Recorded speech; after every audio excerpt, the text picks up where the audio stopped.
నేను సవాలు విసురుతున్నా. అది ఢిల్లీలో ఉండే మోడీ అయినా సరే, గల్లీలో ఉండే కేడీ అయినా సరే, చర్చ పెడతాం. పార్లమెంటులోనా, అసెంబ్లీలోనా, రైతు రాజ్యం ఎవరు తెచ్చిండ్రు, రైతులకు అండగా నిలబడ్డది ఎవరు తేల్చుకుందాం. రాండి చర్చలకు. కేసీఆర్ వస్తాడు, కేటీఆర్ వస్తాడు, కిషన్ రెడ్డి వస్తాడు, నరేంద్ర మోడీ వస్తాడు.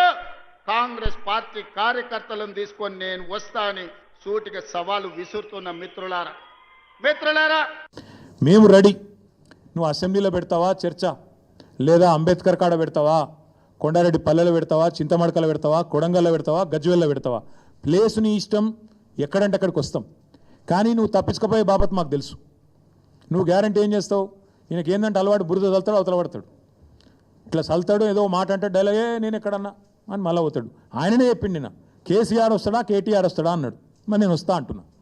నీకు దమ్ముంటే రా, లేదంటే ఇంకొక ప్రతిపాదన 8 తారీఖు నాడు, ఇలా 5 తారీఖు, ఎందుకంటే ముఖ్యమంత్రి గారికి ప్రిపేర్ అయ్యేందుకు టైం పడుతుంది. 8 తారీఖు నాడు 11 గంటలకు మేమందరం వస్తాం. సోమాజిగూడ ప్రెస్ క్లబ్ రా, నీకు కుర్చీ చేసి పెడతాం. నీ కార్యకర్తలతో సహా వస్తావా, నీ ఎమ్మెల్యేలతో సహా వస్తావా, వాళ్ళు ఎంతమంది వస్తారో చెప్తే వాళ్ళకు కూడా ఇంతజాం చేస్తాం. చాయ్ బిస్కెట్ కూడా మా సోమాజిగూడ ప్రెస్ సోదరులను అడిగి అది కూడా ఏర్పాటు చేస్తాం. సోమాజిగూడలో ప్రెస్ క్లబ్లో 11 గంటలకు 8 తారీఖు నాడు నేను రెడీగా ఉంటా. నువ్వు వస్తావా రావా నీ ఇష్టం. నువ్వే ఛాలెంజ్ ఇసిరినావు, రావాలని కోరుతున్నా. వస్తే సంతోషం, మీడియా ముందే చర్చిద్దాం. నీళ్ళకు నీళ్ళు, పాలకు పాలు.